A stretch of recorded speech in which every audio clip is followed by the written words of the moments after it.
La plage de fonctionnement du démarrage à distance est d'environ 60 mètres.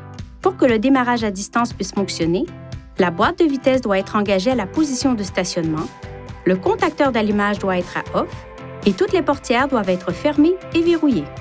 Certaines lois locales ou étatiques pourraient limiter ou interdire l'utilisation d'un démarreur à distance, ou encore exiger que le véhicule soit visible par la personne utilisant un démarrage à distance.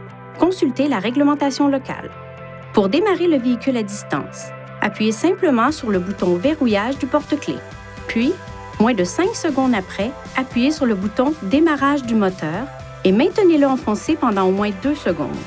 Le moteur démarrera, les feux de stationnement s'allumeront et le système de chauffage et climatisation automatique pourra être activé en fonction de la température extérieure. Le moteur fonctionne alors pendant 10 minutes avant de s'arrêter. Pour prolonger de 10 minutes la période de fonctionnement du moteur, appuyez sur le bouton de verrouillage du porte-clés, puis appuyez sur le bouton démarrage du moteur et maintenez-le enfoncé pendant au moins 2 secondes. Le temps de fonctionnement est calculé comme suit. La première période de 10 minutes débute lorsque la fonction de démarrage à distance est exécutée. La période additionnelle de 10 minutes débute immédiatement lorsque la fonction de démarrage à distance est exécutée une seconde fois. Par exemple, si le moteur fonctionne pendant 5 minutes et que vous prolongez la période du démarrage à distance, le moteur fonctionne pendant une durée totale de 15 minutes. Appuyez sur le bouton « Démarrage du moteur » du porte-clés à tout moment pour annuler le démarrage à distance du moteur.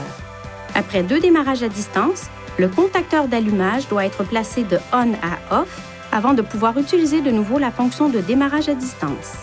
Pour conduire le véhicule après avoir utilisé le démarrage à distance, enfoncez la pédale de frein et appuyez sur le contacteur d'allumage.